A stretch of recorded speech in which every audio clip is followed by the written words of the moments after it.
ज्योति को मंगलसूत्र देलापर ज्योति मंगलसूत्र देखी निज हाथ लिभि जाइतिबा मेहंदी कथा मन पकई मन मन दुख करुथिबे जे काले जीवन को प्रति किछि असुविधा अछि कि एवं तांकर मन पड़िबो जे मेहंदी वाली जे कि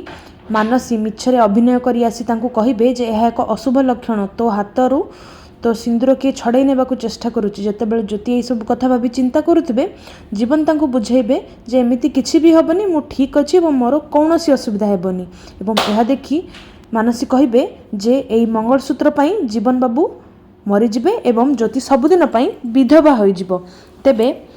जेतेबेले ज्योति आउ जीवन को एकाठी देखी मानसी प्लान करुथिबे जे से केमिति एमानकु हरइबे से जेतेबेले कि रूम रे नथिबे मानसी जीवन एवं ज्योति को रूम भीतर को जिबे एवं देखिबे जे मंगलसूत्रटी केउठी अछि तांको नजर पड़िबो आलमारी उपरे से आलमारीटी खोलिबे एवं आलमारी भितर तांको एक लकर देखा जिवो जे लकर रो नंबर तांको जाना नथिबो किंतु कळे बेले कौशले जीवन एवं ज्योतिंकर से लकरटी को से खोली लकर भितरु